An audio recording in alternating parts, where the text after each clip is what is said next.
setelah kegiatan ini, next Bapak Ibu bisa memahami mana yang boleh dengan AI, mana yang tidak boleh. Jadi harapannya Bapak Ibu ketika melakukan kenaikan pangkat, BKD dan sebagainya ya menggunakan buku yang Bapak Ibu tulis ya, boleh menggunakan AI tapi berdasarkan dengan etika-etika yang sudah diperlakukan. Mungkin itu saja yang dapat saya lakukan, yang dapat saya sampaikan nih Bapak Ibu ya. Akhir kata saya mengucapkan terima kasih dan webinar pada pagi hari ini dengan topik etika penulisan buku dengan AI saya buka, saya kembalikan kepada Ibu Denara Akmal. Baik, terima kasih atas sambutan yang telah disampaikan oleh Pak Raffles selaku Ketua Umum IJMA. Hadirin yang berbahagia, agar acara hari ini berjalan dengan lancar, marilah kita bersama-sama berdoa yang akan dipimpin oleh Bapak Dr. Eko Sudarmanto SEMM. Kepada Pak Eko, kami silahkan.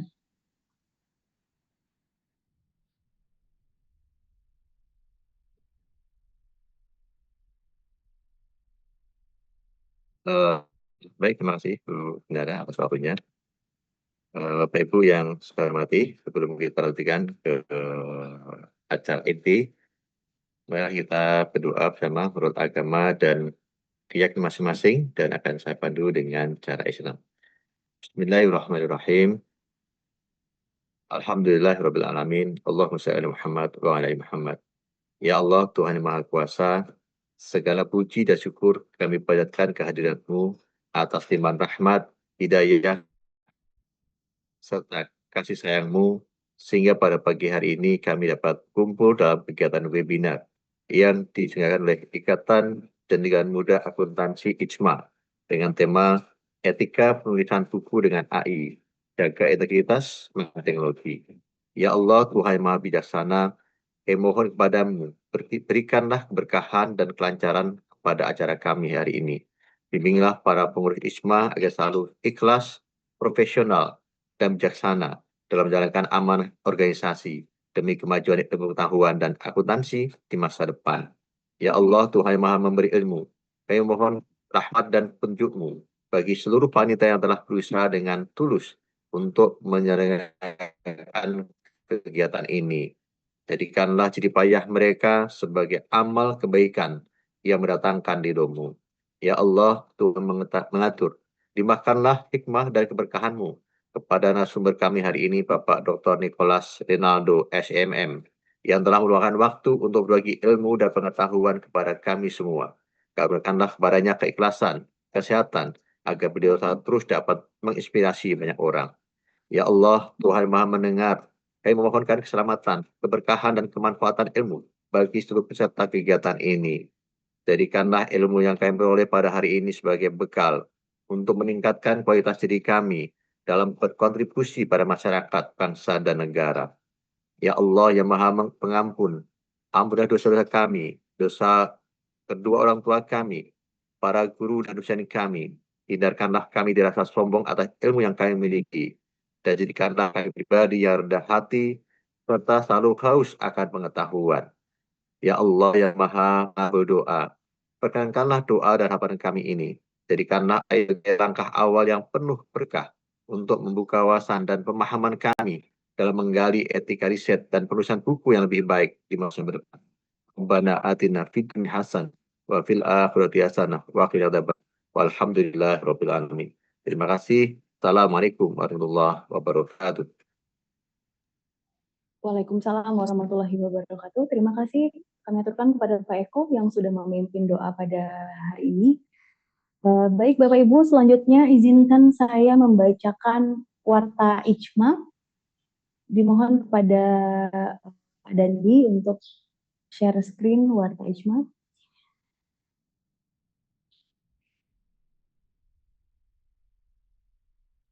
Bapak Ibu, ini merupakan kegiatan sepekan yang akan dilakukan oleh IJMA untuk hingga minggu depan. Pertama kami mengucapkan terima kasih yang sebesar-besarnya kepada narasumber yang hari ini akan berkenan berbagi ilmu dan wawasan untuk kita semua. Ucapan terima kasih juga kami sampaikan kepada seluruh panitia yang telah bekerja keras mempersiapkan jalannya webinar hari ini sehingga dapat terlaksana dengan baik, dan juga tentunya apresiasi setinggi-tingginya kami berikan kepada Bapak Ibu serta rekan-rekan peserta yang telah meluangkan waktu dan antusias untuk berpartisipasi dalam webinar hari ini. Kedua, kami informasikan kepada Bapak Ibu sekalian untuk senantiasa aktif mengikuti rangkaian webinar ini dan pastikan Bapak Ibu selalu mengisi link presensi dan juga link evaluasi yang nantinya akan dikirimkan oleh panitia di chat, karena Bapak Ibu nanti akan berkesempatan untuk memenangkan door prize menarik yang akan diundi pada puncak acara Dies Natalis ICMA yang keempat. Gitu. Yang ketiga, next mohon. Halo Sobat Cendekia, mari ikuti rangkaian kegiatan sepekan bersama ICMA yang akan berlangsung mulai Sabtu, tanggal 12 Juli hingga Sabtu, tanggal 19 Juli tahun 2025. Berikut jadwal lengkapnya. Sabtu, tanggal 12 Juli tahun 2025, pukul 7.30 waktu Indonesia Barat, topik webinar, Exploring Insight, Model Riset Kualitatif Kekinian yang Wajib Dikuasai, dengan narasumber, Mirna Amirna, SE, MSA, PhD, AK, CA, AAPA, AAPB. Sabtu, tanggal 12 Juli tahun 2025, pukul 10 waktu Indonesia Barat, topik webinar, Etika Penulisan Buku dengan AI, Artificial Intelligence, dengan narasumber, Dr. Nicholas Renaldo, SE, MM. Minggu, tanggal 13 Juli tahun 2025, pukul 7.30 waktu Indonesia Barat. Topik webinar, membangun instrumen penelitian kuantitatif yang kuat, panduan praktis kuesioner dan skala pengukuran, dengan narasumber, Dr. Feni Mariatsa, SE, MAK, SERT, BV, SERT, IFR, CFRA, CRP. Rabu, tanggal 16 Juli tahun 2025, pukul 18.30 waktu Indonesia Barat, topik webinar, meningkatkan kualitas publikasi di Scopus dengan teknik statistik yang tepat, dengan narasumber, Dr. Dwi Sulistiani, SE, MSA, AK. Sabtu, tanggal 19 Juli tahun 2025, pukul 7.30 waktu Indonesia Barat, topik webinar, Netnografi Unveiled, Rahasia Mendalam Riset Dunia Digital. Dengan narasumber, Eliza Noviriani, SE, MSA. Jangan lewatkan kesempatan untuk memperkaya wawasan dan jaringan akademikmu. Sampai jumpa di kegiatan ICMA. Baik, demikian tadi Bapak Ibu informasi rangkaian webinar yang dapat Bapak Ibu ikuti dan jangan lewatkan kesempatan ini untuk menambah wawasan dan juga memperluas jaring akademik bagi kita semua. Baik Bapak Ibu, sebelum acara inti webinar ini kita mulai, izinkan saya menyampaikan satu tips selama webinar berlangsung. Yang pertama, Bapak Ibu dimohon mematikan mikrofon atau mute pada saat webinar berlangsung, kecuali pada saat sesi tanya jawab. Yang kedua, Bapak Ibu dapat menggunakan background webinar yang telah disediakan oleh panitia. Lalu Bapak Ibu tidak diperkenankan untuk membagikan screen atau mengganggu jalannya webinar, izin host atau panitia. Dan Bapak Ibu diperbolehkan mengajukan pertanyaan yang relevan dengan tema webinar melalui fitur chat atau raise hand sesuai arahan moderator nantinya. Dan juga sebagai informasi, sertifikat webinar akan diberikan kepada Bapak Ibu yang telah mengisi form pendaftaran dan presensi dengan ketentuan telah mengikuti minimal 80% durasi kegiatan serta mengisi formulir evaluasi di akhir acara. Link presensi akan dibagikan panitia pada saat sesi webinar berlangsung dan adapun administrasi sertifikat akan diinformasikan selanjutnya. Baik Bapak Ibu yang kami hormati, demikian tadi tata tertib untuk webinar hari ini. Selanjutnya kita akan memasuki acara inti pada webinar ini yang akan dimoderatori oleh Ibu Hani Melita Purnama Subardi, SEMAK. Sebelumnya izinkan saya membacakan profil singkat dari Ibu Hani Melita Purnama Subardi. Bu Hani meraih gelar sarjana ekonomi di Universitas Tanjung Pura dan melanjutkan pendidikan magister di Universitas Pajajaran. Saat ini beliau berkiprah sebagai dosen akuntansi syariah di IAIN Pontianak. Nah, di samping aktivitas mengajar, Bu Hani aktif melakukan berbagai penelitian dan pengabdian kepada masyarakat. Beberapa karyanya antara lain publikasi di Basic and Applied Accounting Research Journal dengan judul LGEC Best Comparative Study of Health Levels in Indonesia Sharia Banks. serta jurnal pengabdian masyarakat yang berjudul Pendampingan Penyusunan Laporan Keuangan Berbasis ISAK 35 pada Rumah Ibadah di Kota Pontianak. Selain publikasi tersebut, masih banyak jurnal, buku, dan juga karya ilmiah lain yang telah Ibu moderator kita hasilkan, begitu pula dengan pengalaman profesional lainnya, dan tentu tidak dapat saya sebutkan satu persatu pada kesempatan ini. Demikian tadi profil moderator kita pada hari ini, Ibu Hani Melita Purnama Subardi. Selanjutnya acara akan dipandu oleh Bu Hani. Kepada Ibu Hani, kami silahkan. Baik, terima kasih kepada Ibu Denara Akmal selaku MC kita hari ini. Assalamualaikum warahmatullahi wabarakatuh. Selamat pagi dan salam sejahtera untuk kita semua. Puji syukur kita panjatkan kehadirat Tuhan Yang Maha Esa, karena atas izinnya lah kita dapat hadir semua dalam webinar Etika Penulisan Buku dengan AI, Jaga Integritas, Memaksimalkan Teknologi. Nah, perkenalkan, saya Hani Melita selaku moderator yang akan memandu jalannya webinar kali ini. Sebelumnya saya ucapkan juga terima kasih kepada seluruh peserta yang telah hadir dan meluangkan waktunya pada hari ini. Bapak dan Ibu, kalau kita berbicara tentang AI, perkembangan AI saat ini, siapa sih yang nggak tahu tentang ChatGPT, terus ada Gemini, tadi para Flash juga menyebutnya ada Jenny, gitu ya, ada Cloud, ada Scilespace. Nah, sebagai akademisi, hadirnya AI ini kan tentu saja akan mempermudah hidup kita. Dalam hitungan detik, AI itu bisa membantu kita merangkum artikel, terus drafting buku, cari ide topik penelitian, dan sebagainya gitu ya. Nah, namun sebenarnya kemudahan ini juga justru datang bersama tantangan dan konsekuensi gitu. Apakah tulisan kita ini benar-benar hasil karya kita sendiri? Sebenarnya seberapa jauh sih batasan kita boleh menggunakan AI untuk membantu kita dalam menulis buku atau menghasilkan karya ilmiah gitu ya. Nah, inilah pentingnya mengapa webinar kita hari ini diadakan. Jadi kita akan mengulik bagaimana kita itu bisa memanfaatkan AI secara optimal, namun tetap juga pada koridor menjaga etika dan integritas akademik gitu. Pada kesempatan yang istimewa ini telah hadir bersama kita narasumber yang luar biasa. Beliau adalah dosen akuntansi di Institut Bisnis dan Teknologi Penelitian Indonesia. Beliau juga aktif sebagai reviewer dan editor di berbagai jurnal. Seorang praktisi juga yang berkiprah di ranah konsultan berbagai perusahaan, peraih berbagai penghargaan dengan total puluhan research grant ya, lalu juga community service grant achievement yang baik dari kancah nasional maupun dari kancah internasional. Jadi memang tidak perlu diragukan lagi atas kompetensi beliau dalam membahas tema etika penulisan buku dengan AI ini. Baiklah, untuk itu telah hadir bersama kita narasumber kita yang luar biasa, Bapak Dr. Nicholas Renaldo, SEMF. Kami persilakan, Bapak. Iya, Bapak, apa kabar, Pak?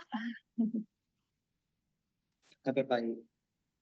Iya, alhamdulillah. Baik, telah hadir ya, Bapak. Terima kasih telah meluangkan waktunya tanpa berpanjang kata. Langsung saja ya, kami mohon izin mempersilahkan kepada Bapak Dr. Nicholas Renaldo memaparkan materinya.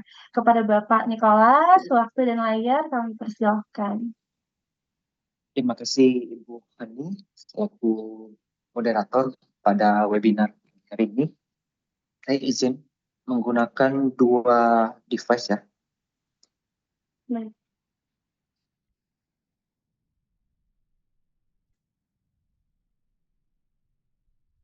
Selamat pagi Bapak Ibu yang ada di webinar pagi ini. Yang saya hormati Bapak Reflex Ginting selaku Ketua ITMA, pada tim panitia yang telah menyusun acara yang luar biasa pada pagi ini. Izinkan saya membawakan materi yang berjudul Etika Penulisan Buku dengan AI, Jaga Integritas dan Maksimalkan Teknologi.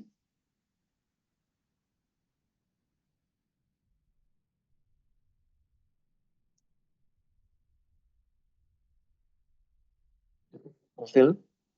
Tadi sudah dibacakan sebagian oleh Ibu Ani. Terima kasih. Kita masuk ke bagian pembukaan ya.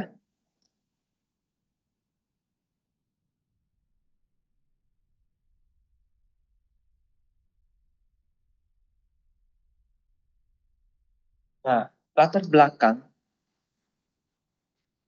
penggunaan teknologi ya dalam penulisan buku. Yang pertama itu adanya ledakan teknologi AI dalam dunia kepenulisan. Dalam beberapa tahun terakhir ini, teknologi AI seperti ChatGPT, Google Gemini, Anthropic Claude, dan lainnya ya, telah mengubah cara kita menulis. Penulis kini tidak lagi sendirian. Kalau dulu kita nulis depan layar ya, butuh waktu yang lama. Sekarang AI itu hadir sebagai asisten digital yang bisa memberikan saran, menyusun kalimat, dan merangkum referensi ilmiah. Jadi memang sudah dibantu sekali tugas kita di sini. Ibaratnya menjadi asisten kita ya, asisten digital yang bisa memberikan saran. Nah, potensi AI dalam penulisan buku. Yang pertama itu efisiensi waktu. AI membantu proses penulisan dan riset literatur. Yang kedua, itu kemudahan pengorganisasian ide. Membantu membuat outline, daftar isi, bahkan draft awal. Yang ketiga, penyuntingan cepat. Koreksi tata bahasa, gaya, dan struktur kalimat secara instan. Kemudahan itu muncul disertai dengan tantangan etis dan akademis.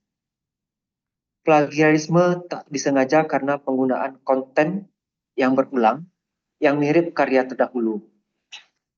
Kedua, keaslian ide dipertanyakan jika AI digunakan secara dominan tanpa refleksi pribadi. Ketiga, pengakuan kontribusi menjadi kabur. Siapa sih yang nulis, manusia atau mesin? Nah, kita akan mengulik lebih lanjut. Maka tujuan dari presentasi kita pagi ini memberikan panduan etis. Cara memanfaatkan AI secara bertanggung jawab dan etis.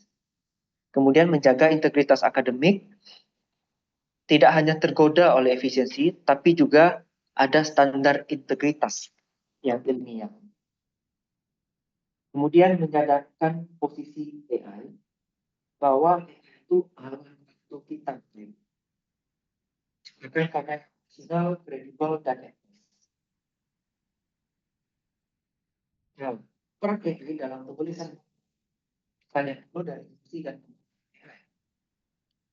tembak. Ada brainstorming ide dan outline. AI itu bisa memberikan usulan topik, menyusun struktur bab, dan mengumpulkan flow narasi. Cocok digunakan di kampus untuk ideation atau perencanaan isi buku. Yang kedua, meringkas literatur atau text finding. Membantu memahami inti dari jurnal, buku, atau artikel dalam waktu singkat. Itu mendukung penulisan 3 pustaka juga ini. Yang ketiga, koreksi tata bahasa dan gaya bahasa. Itu meningkatkan kejelasan, konsistensi, dan alur tulisan. AI grammar ini bisa melengkapi peran editor. Oke, untuk visualisasi. AI gambar, DALL-E, Midjourney, AI itu bisa menghasilkan diagram, ilustrasi, atau cover buku. AI terus bisa membuat grafik dari data mentah. Jadi, untuk visualisasi data, sudah bisa dibantu AI. Untuk dosen-dosen yang kompetensi di multimedianya masih agak kurang. Seperti saya, kompetensi saya di bidang multimedia bisa dikatakan biasa-biasa saja ya. Tapi kalau untuk desain gambar, kita bisa minta tolong AI buatkan gambar dengan kriteria seperti ini. Nanti keluar hasilnya. Jadi bisa membantu visualisasi yang lebih baik. Kemudian batasan AI. Meskipun AI ini membantu, ada keterbatasan fundamental yang harus disadari oleh kita si penulis. Pertama, tidak memiliki intentionality. AI tidak memberikan makna secara mendalam, hanya memproses pola kata berdasarkan data.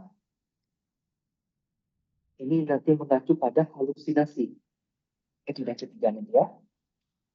Jadi tidak bisa menggantikan niat, refleksi, dan pemahaman personal dari penulis manusia. Yang kedua, bukan pengganti pengalaman dan intuisi.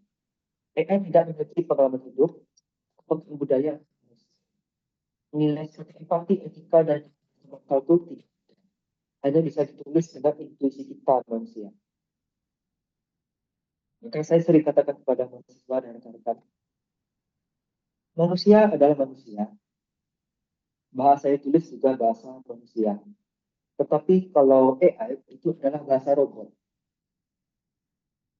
Nah, yang ketiga itu potensi halusinasi atau informasi palsu.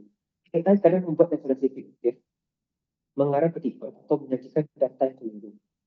Kita wajib melakukan verifikasi manual untuk setiap hasil dari AI. Meski etika penggunaan AI. Yang pertama, plagiarisme dan originalitas. AI memodifikasi, tapi bisa tanpa referensi. Jadi, dia tidak mengerti konsep hak cipta atau kutipan. Jadi, ini bisa gabungan dari beberapa sumber tanpa citasi yang benar. Ini agak bahaya, karena kita akademisi ya. Solusinya, cek plagiarisme dan originalitas, gunakan alat seperti Turnitin. Nah, Turnitin kalau untuk tingkat similarity kan kita ada aturannya.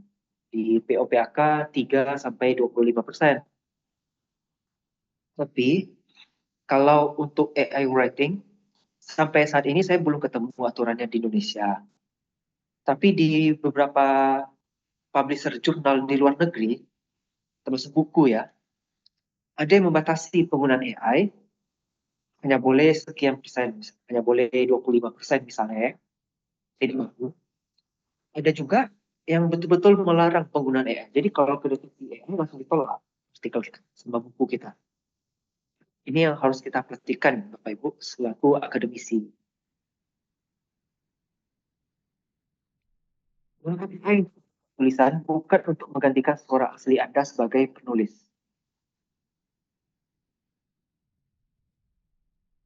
Kemudian transparansi dan pengungkapan. Apapun itu wajib dicantumkan dalam buku. Di kartu pengantar atau di lampiran, bahwa AI digunakan dalam proses penulisan. Paling tidak dalam proses editing, kalau memang ada pakai, ya silakan kita cantumkan. Contoh, dalam penulisan buku ini, penulis menggunakan bantuan AI ChatGPT untuk menyusun draft awal dan menyunting struktur kalimat. Seluruh isi telah diverifikasi dan disesuaikan secara manual oleh penulis. Yang ketiga, kepengarangan atau authorship, AI tidak bisa jadi penulis. AI tidak memiliki identitas hukum, hak cipta, atau tanggung jawab moral. Penulis manusia tetap harus bertanggung jawab, mengklaim kepengarangan, akurasi, etika, isi karya, dan nilai tambah intelektual dalam naskah. Menulis dengan AI tetap membutuhkan akuntabilitas manusia. Jadi prinsip etika di sini bisa kita ringkas, transparansi itu untuk ungkapkan penggunaan AI secara jujur dan jelas. Akuntabilitas, penulis bertanggung jawab penuh terhadap isi karya. Originalitas itu pastikan ide, narasi, dan isi tetap bersumber dari manusia. Dan verifikasi untuk meninjau dan koreksi semua konten AI secara kritis. Pedoman praktik. Nah, AI ini bukan shortcut ya, tapi support system. Penulis harus hadir secara penuh dalam isi dan jiwa tulisan. Nah, ini ada panduan internasional maupun institusional. Itu ada dari KOPE, itu ada etikanya. Bisa kita cek nanti ya. Kemudian UNESCO juga ada. Penggunaan AI bertanggung jawab, adil, dan transparan. Kemudian pedoman universitas, jurnal, dan penerbit ini tergantung masing-masing lembaga. Kita harus selalu periksa pedoman institusi sebelum menggunakan AI untuk publikasi ilmiah atau buku. Tips-tipsnya, jadikan AI sebagai asisten, bukan pengganti. Jangan biarkan AI menulis penuh tanpa kontribusi substansial dari penulis. Yang kedua, verifikasi seluruh hasil AI. Selalu cek fakta, perbaiki kutipan, dan validasi argumen yang dihasilkan AI. Caranya gimana? Diskusi pakar. Itu yang cara yang agak panjang ya. Kita kumpulin pakar, misalnya kita menulis buku tentang akuntansi biaya. Full AI yang kerjakan. Kita lakukan validasi. Bikin focus group discussion, panggil dosen-dosen yang bidang akuntansi, panggil juga praktisi di bidang akuntansi. Jadi lebih terverifikasi. Kemudian simpan rekam jejak interaksi. Berguna jika diminta pertanggungjawaban akademik atau editorial. Simpan prompt yang penting dan output utama dalam dokumen tersendiri sebagai bukti proses. Nah, studi kasus ini ada saya temukan ya kemarin. Nah, ini kita lihat dulu ya. Kalau contoh penulisan buku dengan bantuan AI ini bisa nulis buku akademik dan buku ajar, bisa bantu susun draft awal, mengembangkan soal, daftar isi, konten referensi. Kalau buku popular science ya, ini untuk penyederhanaan bahasa teknis, analogi dan metafora juga bisa. Cantumkan AI generated pada lampiran atau teknis. Contoh pelanggarannya, di 2023, Amazon menarik e-book karena copy paste AI.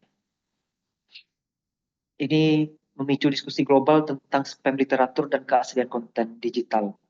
Kemudian review palsu dan citasi fiktif. Kalau pakai AI, dulu memang seperti itu. Tapi saya ada coba beberapa kali. Saya minta kutip referensi, tapi referensinya asli dari link yang sebenarnya. Berhasil. Artinya di sini, AI itu sendiri menyadari ada kesalahan seperti itu dan dia belajar sendiri. Akibatnya, dia sudah sedikit lebih canggih daripada sebelum-sebelumnya. Karena sistem dari AI itu pada dasarnya mereka machine learning dan deep learning, di mana mereka mempelajari berdasarkan data yang kita berikan. Selagi kita memberikan data-data yang memang benar, fakta positif, dia akan mempelajarinya masukin dalam database. Yang akan menjadi berbahaya ketika kita memasukkan fakta-fakta yang negatif atau berita-berita yang tidak teruji kebenarannya, takutnya AI juga mempelajarinya. Nah, itu termasuk etika kita sebagai peneliti ataupun penulis. Nah, etika bukan sekadar aturan, tapi cerminan integritas dan tanggung jawab sebagai penulis.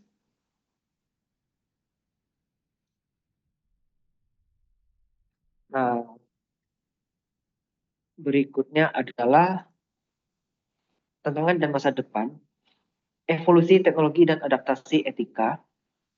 AI semakin canggih karena dia bersifat multimodal, bisa mengolah teks, gambar, suara, bahkan video dalam satu proses, dan semantik dan kontekstual semakin dalam. Tentunya GPT-5 dan Claude 3 itu bisa merespon dengan gaya penulisan tertentu secara halus dan terpersonalisasi. Yang kedua, etika harus ikut berkembang. Kerangka etika baru harus ditetapkan. Nah, ini ada peran lembaga dan penerbit. Yang pertama, kebijakan editorial tegas dan adaptif. Penerbit jurnal universitas perlu menyusun pedoman tertulis penggunaan AI dalam panduan mereka.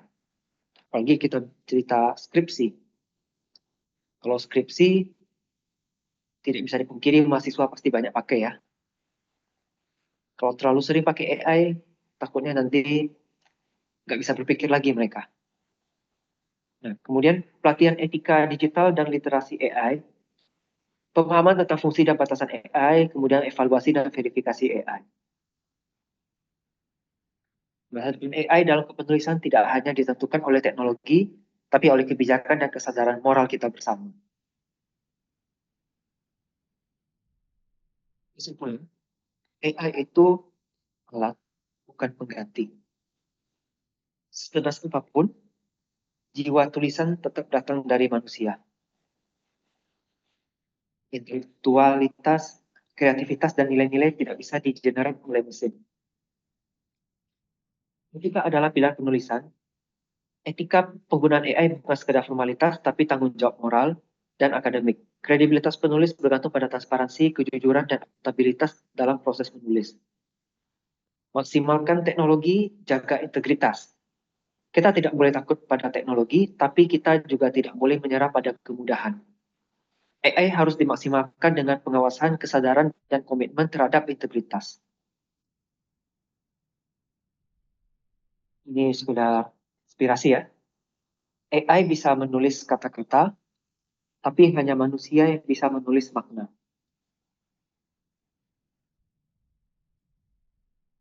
Teknologi boleh pintar, tapi penulis harus bijaksana. Artificial intelligence is a tool, not an author. We must remain the mind behind the machine. Yang ingin saya sampaikan pada ini, mohon maaf apabila terdapat kekurangan. Izin saya kembalikan kepada Ibu Hani selaku moderator. Terima kasih. Baik, terima kasih kepada Bapak Dr. Nicholas Renaldo atas pemaparan materinya yang luar biasa, membuka mata kita ya, memberikan kita kesadaran bahwa ini hanyalah tools, alat bantu kita untuk mempermudah kita dalam membuat karya ilmiah, tapi dia nggak bisa menjadi sama gitu. Penulis yang sejati itu tetap di diri kita sendiri. Nah, terima kasih buat pemaparannya. Untuk selanjutnya, kita akan masuk ke dalam sesi diskusi dan tanya jawab ya. Bagi Bapak Ibu serta rekan-rekan semua yang ingin mengajukan pertanyaan kepada Bapak Nicholas, silakan dapat ditulis di kolom chat atau bisa menggunakan fitur raise hand di Zoom. Nanti kami persilakan untuk open mic. Dipersilakan. Apakah ada yang ingin bertanya?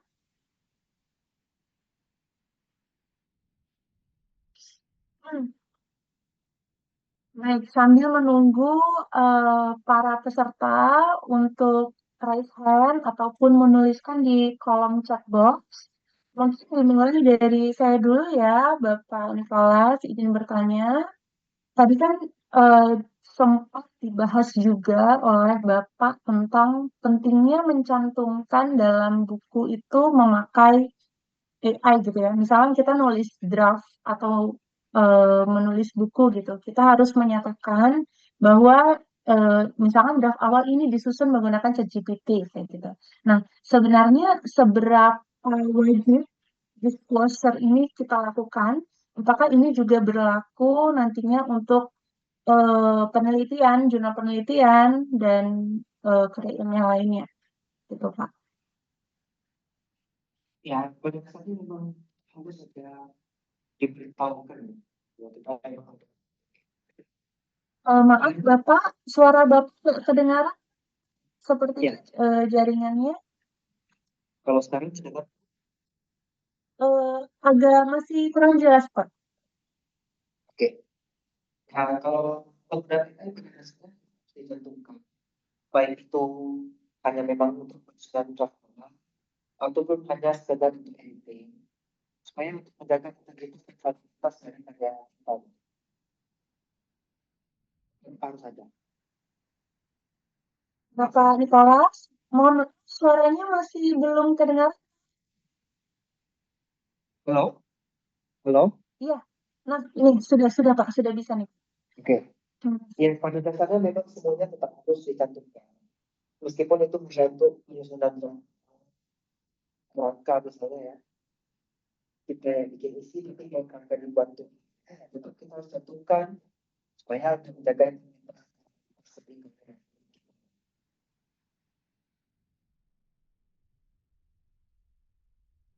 Jelas suaranya.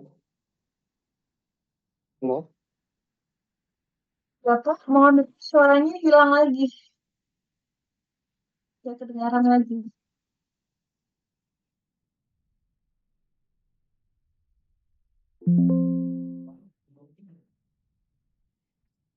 Suaranya menggema Pak. Nggak putus-putus gitu.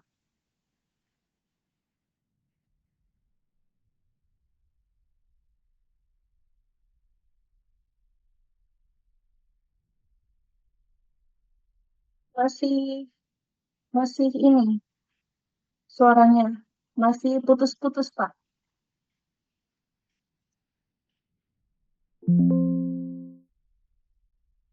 Halo? Kalau ini udah terdengar? Ya, sudah Pak. Sudah jelas.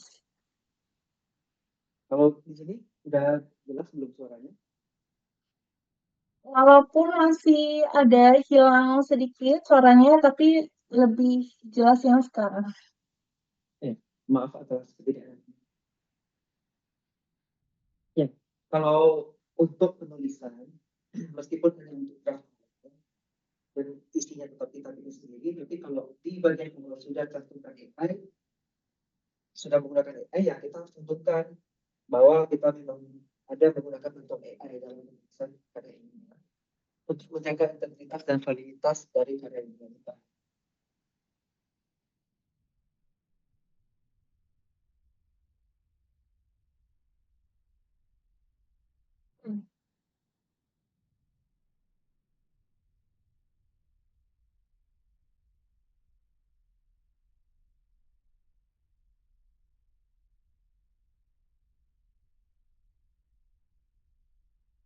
Belum? Baik. Halo, Pak. Iya. Ya, iya baik, Pak. Terima kasih, Pak, buat jawabannya. Mungkin bisa menyesuaikan ini ya, Pak, untuk sinyalnya juga karena ada yang mengatakan sinyalnya juga putus-putus nih, Pak, dari peserta. Juga Iya, nggak ini menangkap. waktu wifi sih sebenarnya. Iya. Kita lanjut aja dulu, Bu. Ditanya aja. Iya, baik. Saya izin ini ya, Pak, menyampaikan untuk beberapa pertanyaan yang masuk ke dalam kolom chat box ya, Pak. Iya. Pertanyaan pertama itu dari Ibu Ain Rahmi. Untuk referensi dari AI, apakah valid semua datanya atau hanya beberapa yang valid? Seperti itu, Pak. Ini mau Bapak langsung jawab atau saya ini kumpulkan dulu pertanyaannya? Kita langsung jawab, Bu. Baik. Oke, terima kasih Bu Ain Rahmi atas pertanyaannya. Tidak semuanya valid jawabannya. Karena saya sendiri sudah membuktikan, malah ketika diklik linknya nggak muncul apa-apa. Berarti kan harus kita uji lagi validitas dari referensi yang diberikan oleh si AI itu. Meskipun kita sudah minta kepada AI, tuliskan link asli, tetap saja masih ada yang kacau. Jadi seperti itu, Bu Ain Rahmi. Nanti dipastikan lagi setiap referensi yang Ibu dapatkan dari AI. Baik. Itu saja ya, berarti Bapak memang harus di cross check terlebih dahulu ya, berarti ya Pak, kalau kan kita dapat sumbernya, itu harus langsung kita klik acuan utamanya ini apa, apakah memang benar apa yang disampaikan dengan elektronik itu. Lalu ada Ibu Rice Novita mau bertanya, jika buku yang ditulis, jika ada kesalahan terkait isi atau rujukan di hari, apakah penerbit juga dipermasalahkan?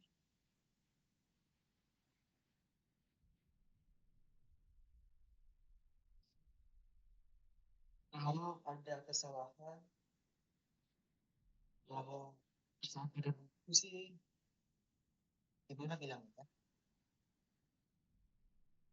Kan biasanya ada tahap editing itu ya.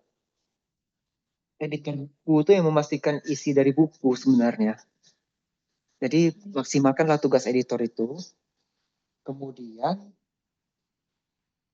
walaupun memang ada kesalahan yang tidak tampak oleh penulis maupun editor buku, silakan lakukan penerbitan ulang tapi dengan versi edisi revisi.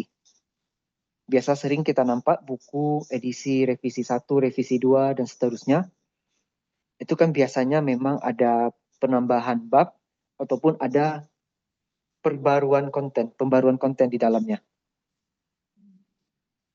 Jadi ya solusinya seperti itu, Bu Richard. Terima kasih. Ya, baik. Terima kasih kepada Bapak Nicholas. Jadi ini ya, peran dari editornya juga ya, nanti sangat berperan penting. Lalu selanjutnya pertanyaan dari Bapak Arwin. Izin bertanya, jika referensi dari AI apakah tidak berpengaruh terhadap uji kesamaan atau Turnitin dari tulisan yang telah dibuat? Nah, itu gimana tuh? Ya, terima kasih Pak Chris atas pertanyaannya. Referensi dari AI, ya sebenarnya tidak berpengaruh ya. Kenapa saya katakan begitu? Karena di Turnitin itu biasanya kita exclude bibliografi. Jadi ya nggak kedetek juga karena sudah memang kita exclude kan. Tapi kalau exclude-nya tidak dicentang ya pasti akan nampak. Pasti akan pengaruh ke uji similarity-nya Pak Arwin. Dan itu pun sebaiknya memang harus Bapak sortir lagi biar lebih rapi dan lebih etis juga untuk kita sebagai peneliti atau penulis ya. Terima kasih Pak Arwin. Baik, terima kasih. Untuk pertanyaan selanjutnya, saya ke Ibu Yuna di sini. Izin bertanya, AI apa yang bisa Bapak Nicholas Renaldo rekomendasikan dan sumbernya valid? Nah, ini minta rekomendasinya nih dari Bapak. Kira-kira apa nih AI-nya? Kalau rekomendasi banyak sebenarnya Bu, AI yang gratis ya. Tapi ingat kalau yang gratis ini kan berarti fiturnya terbatas. Jadi bukan mengurangi isi konten ya. Dia paling satu hari bisa upload 10 file saja misalnya. Itu yang gratis fiturnya. Jadi seperti ChatGPT, Gemini AI, Perplexity, Copilot, DeepSeek, ya silakan Bapak Ibu pakai. Kalau dinyatakan sumbernya valid atau enggak, itu nggak bisa 100% valid. Tetap harus kita. Kita kan memang sudah pernah menulis skripsi, tesis, ataupun disertasi ya. Kita kan waktu itu menulis pada zaman AI belum terkenal, jadi kita memang masih manual. Dan kita di situ sudah punya insting atau intuisi dalam menulis. Jadi kita bisa tahu mana yang valid, mana yang tidak. Jadi seperti itu, Bu Yuna. Terima kasih. Iya, terima kasih Bapak Nicholas. Jadi memang sekarang tuh banyak sekali ya untuk AI yang bisa digunakan, namun ya balik lagi dari kitanya gitu. Bagaimana kita mau memilih dari fitur yang premium atau yang free, itu juga kembali kepada kita. Ditawarkan tentu juga berbeda. Saya ke Pak Imam, izin bertanya, penggunaan AI membantu memberikan tulisan yang merupakan rangkuman dari berbagai artikel yang ada di web. Nah, bagaimana cara kita mengetahui referensi dari tulisan-tulisan tersebut, Nicholas? Terima kasih, Pak Imam. Kalau Bapak di dalam AI-nya hanya mengetik merangkum artikel, ya dia hanya akan merangkum artikel. Tapi kalau Bapak ketiknya rangkum artikel sertai dengan link referensi asli yang bisa dibuka, agak panjang promptnya. Tapi ketika di enter, nanti hasil rangkumannya akan disertai dengan referensi. Jadi seperti itu caranya Pak Imam. Tergantung promptnya kita. Ya. Baik, apakah sudah ya Pak Nicholas ya? Berarti saya lanjut ke pertanyaan berikutnya. Ini pertanyaan lanjutan sebenarnya dari pertanyaan Bu Ain. Pak Fatur Rahman bertanya, kalau gitu solusinya gimana jika referensi yang diberikan AI ini nggak valid gitu Pak? Kalau kita bisa mengeceknya ya, Fatur Rahman, mau tahu valid atau tidak, ya pertama dari naluri kita sebagai peneliti. Kemudian biasa kita kalau nulis kan tidak sendirian ya. Ada partnernya, penulis 2, penulis 3. Kita minta pendapat mereka juga. Ya, yang penting penulisnya aktif memberikan pendapat, jangan hanya sekedar oke saya ngikut aja ya, itu susah untuk tahu valid atau tidaknya ya. Nah, jika yang diberikan rupanya tidak valid, ya kita cari cara supaya valid. Caranya gimana? Ada beberapa tadi ya, sudah sampaikan. Kita cari diskusi pakar, bikin fokus group discussion, atau bikin wawancara kepada orang-orang yang memang pakar di bidangnya. Sesuai dengan topik yang kita tulis di buku. Nah, seperti itu cara yang bisa saya sampaikan. Fatur Rahman. Terima kasih. Oke, baik. Terima kasih jawabannya Pak Nicholas. Ada pertanyaan lanjutan nih dari Ibu Yuna, Pak. Saya bacakan lagi ya. Nah, jadi izin bertanya lagi, Pak. Sekarang ini kan ada Scopus AI yang memudahkan menemukan jurnal. Nah, bagaimana menurut Bapak tingkat validitasnya? Dan bila kita hanya ambil referensinya aja, apakah juga harus dicantumkan bahwa kita pakai bantuan AI-nya Scopus? Nah, gitu, Pak. Ya, terima kasih Ibu Yuna atas pertanyaannya. Izin menjawab. Kalau menggunakan Scopus AI untuk mencari jurnal atau mencari referensi, itu saya rasa tidak masalah. Yang menjadi permasalahan etis itu ketika kita meminta AI untuk menulis. Kalau hanya sekedar mencari jurnal, itu masih oke. Karena di bagian metodologi penelitian itu ada ditulis teknik pengumpulan data yaitu melalui studi pustaka, dokumentasi, atau apapun itulah. Termasuk mencari jurnal kan, itu studi pustaka jatuhnya. Mencari jurnal kita cari lewat Google, lewat Open Knowledge Maps, Google Scholar, Emerald, Elsevier, ya tidak ada masalah. Ini berdasarkan pendapat saya ya, izin kalau ada yang kurang tepat. Ini tidak apa-apa. Kalau tingkat validitasnya pasti valid. Kenapa saya katakan valid? Karena kan kita hanya minta AI bantu cari jurnal, bukan menulis jurnal. Jadi ini hal yang berbeda. Kalau kita hanya ambil referensinya, apakah juga dicantumkan bahwa kita pakai bantu AI? Kalau kita menggunakan Scopus AI untuk mencari jurnal, saya rasa itu sama saja seperti tools-tools lain untuk mencari jurnal. Kalaupun mau ditulis, silakan ditulis di bagian metodologi penelitian, teknik pengumpulan data.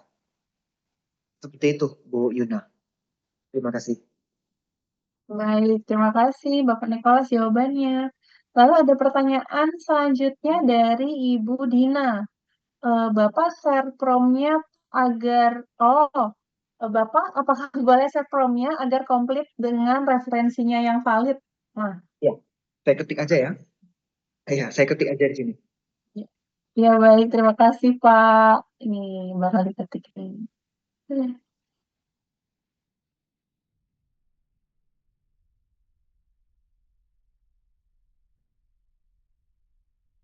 Ini pesertanya, alhamdulillah sangat antusias nih ya Pak. Pertanyaannya nggak berhenti-berhenti. Sampai sekarang ini ada pertanyaan lanjutan ya Pak. Ya, silakan lanjut aja dulu, Bu.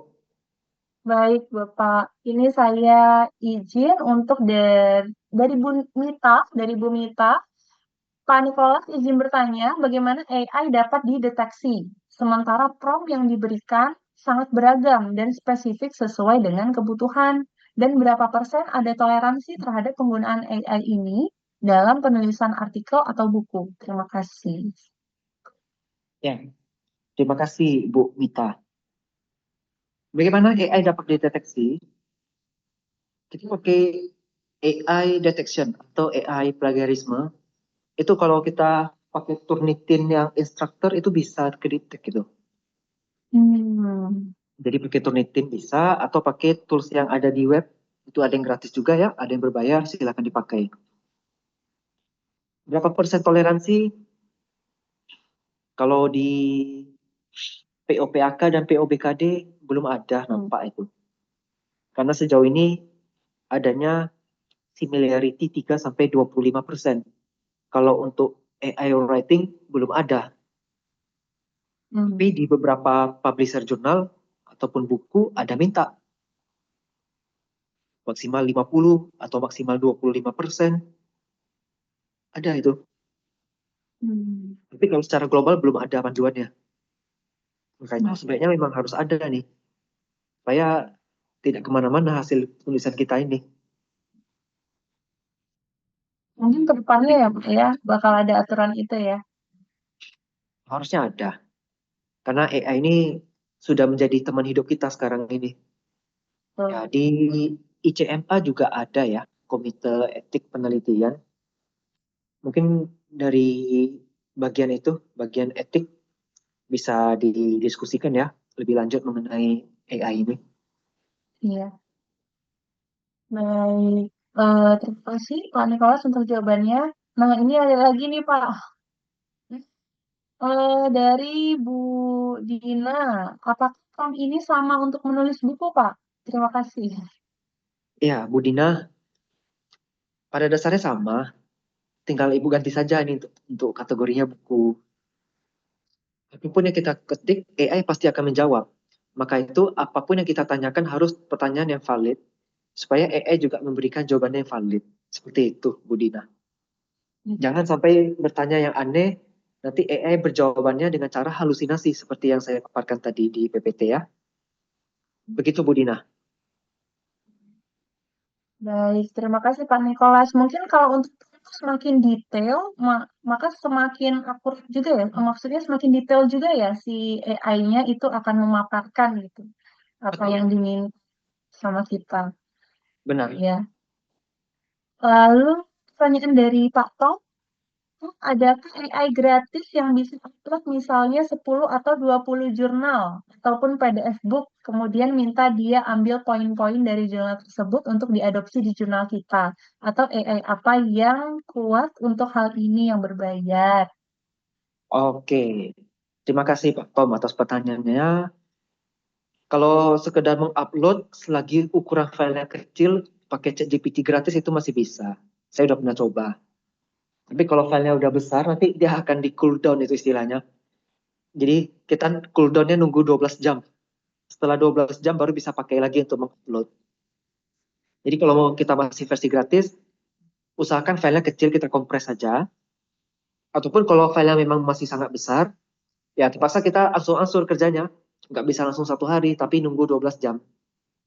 Atau solusinya pakai 2.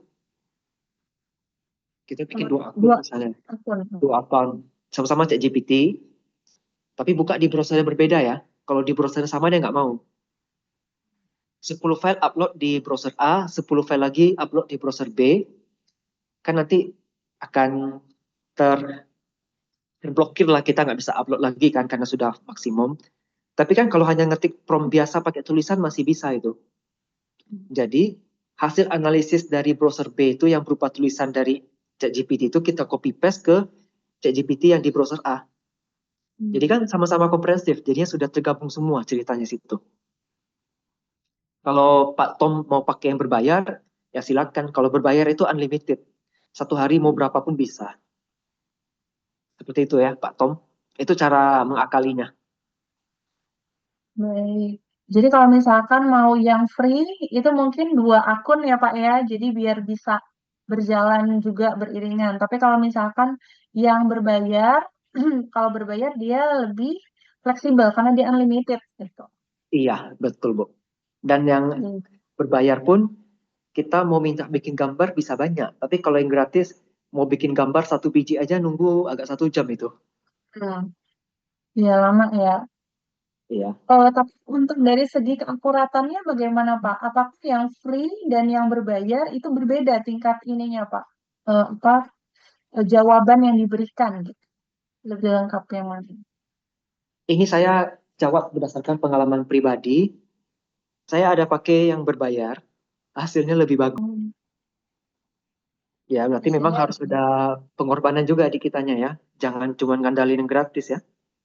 Iya, benar. Betul sekali Bapak. Selanjutnya, oh iya, ada Ibu Santi Rahmawati mau bertanya ya Bu ya? Iya. Kedengaran sama saya Mbak? Kedengaran? Kedengaran jelas.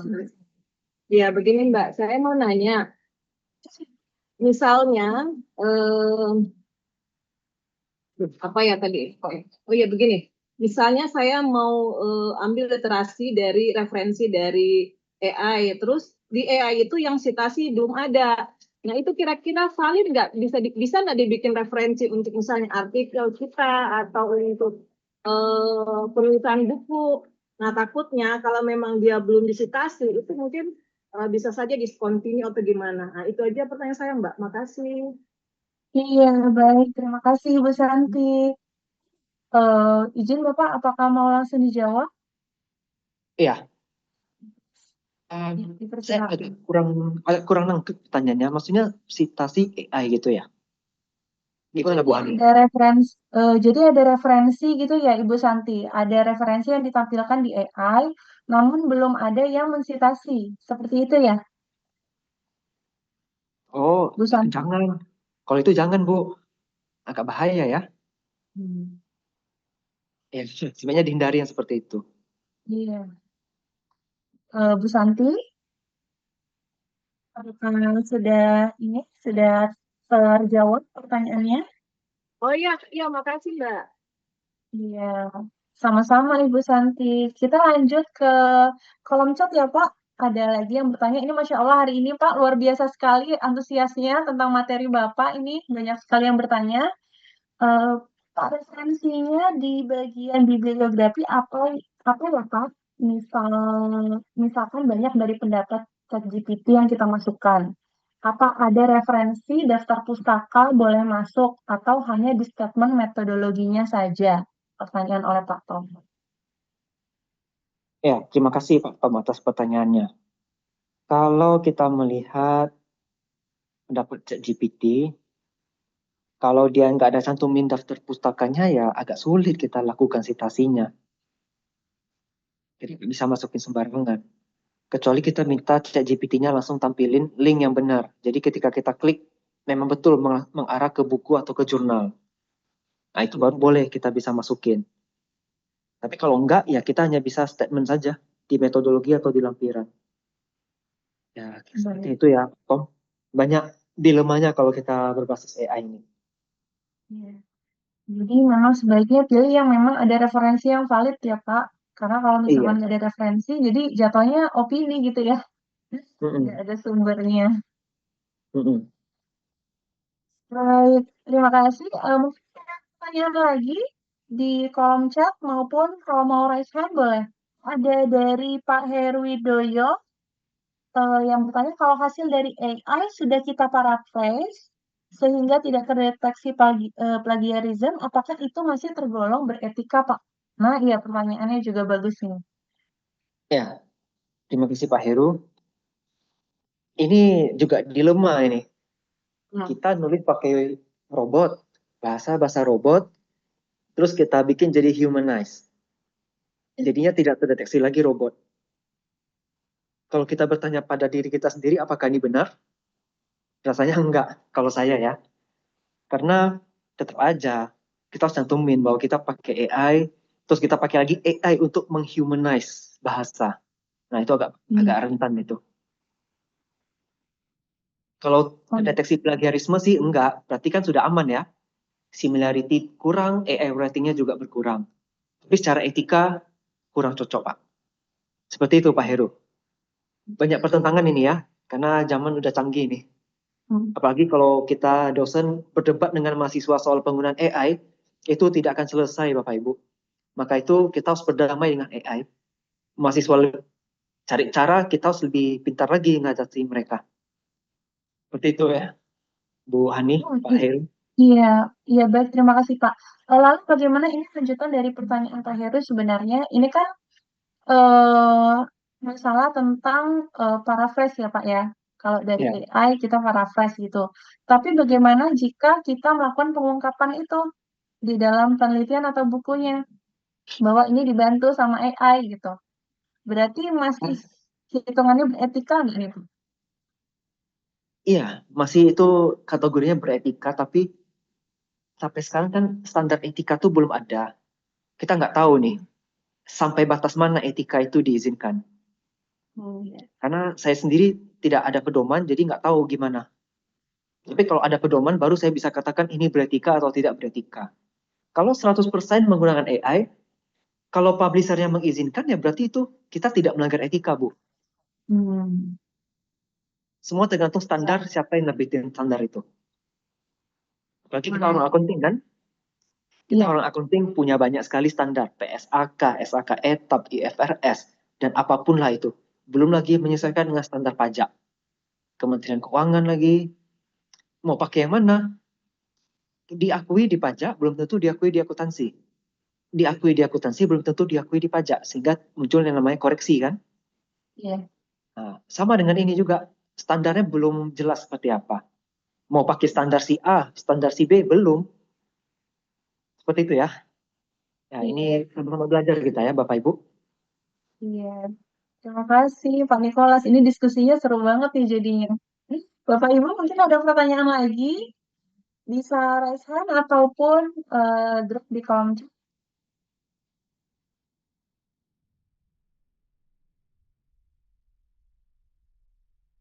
Baik. Kalau misalkan sudah tidak ada lagi, berarti sesi diskusi akan saya tutup ya sekarang ya. Ya, boleh. Terima kasih ya, Bapak Ibu. Terima kasih untuk Pak Nicholas Renaldo. Ini sesi diskusinya saya tutup. Luar biasa sekali diskusi hari ini dengan pertanyaan yang sangat banyak dan menarik. Terima kasih Bapak Ibu yang sudah bertanya. Dari materi ini sebenarnya kita dapat menarik benang merah ya, bahwa AI itu memang sangat berguna untuk proses penulisan. Dari merumuskan ide, meringkas literatur, memperbaiki problematika penulisan kita juga. Namun sebenarnya tanggung jawab akhir tetap pada diri kita sebagai penulis. Etika, orisinalitas, dan transparansi itu merupakan fondasi yang penting agar kita juga tetap menjadi insan akademik yang berintegritas gitu ya. Nah, terima kasih kepada Bapak Dr. Nicholas atas ilmu dan inspirasinya. Terima kasih Bapak telah meluangkan untuk hadir di sini memberikan materi. Terima kasih banyak. Semoga sehat selalu Bapak. Lalu kepada Bapak Ibu juga saya ingin mengucapkan terima kasih atas antusiasmenya dan partisipasinya yang luar biasa hari ini. Mohon maaf jika memandu jalan acaranya juga mungkin ada yang salah kata atau kurang berkenan. Saya akan tutup diskusi kita hari ini dengan menyampaikan sedikit pantun, satu pantun aja. Menulis buku dibantu AI, sangat efisien pengerjaannya. Perlu jaga etika, jangan asal selesai, agar ilmu bermanfaat dan berkah selamanya. Baik, itu saja dari saya. Wassalamualaikum warahmatullahi wabarakatuh. Saya kembalikan kepada MC Ibu Denar. Baik, terima kasih. Banyak yang sebesar-besarnya kami sampaikan kepada narasumber dan juga moderator yang telah memandu jalannya acara hari ini. Alhamdulillah alamin, peserta hari ini sangat antusias ya Ibu Hani gitu. Semoga melalui webinar ini kita semua semakin menyadari betapa pentingnya memang menjaga etika dalam memanfaatkan AI gitu, dan juga sekaligus kita mampu memanfaatkan teknologi ini secara bijak untuk meningkatkan kualitas penulisan buku di masa depan. Bapak Ibu yang kami hormati, demikianlah acara webinar kita pada hari ini. Sekali lagi kami sampaikan bahwa link presensi dan link evaluasi dapat Bapak Ibu isi dan sudah ada di room chat. Terima kasih kepada Bapak Ibu yang telah hadir dalam acara webinar ini. Saya selaku MC dan segenap panitia yang bertugas memohon maaf apabila terdapat kesalahan kata, pengucapan gelar, dan segala kendala teknis yang terjadi. Sampai jumpa di acara Ikatan Cendekiawan Muda Akuntansi berikutnya. Billahi taufik wal hidayah. Wassalamualaikum warahmatullahi wabarakatuh.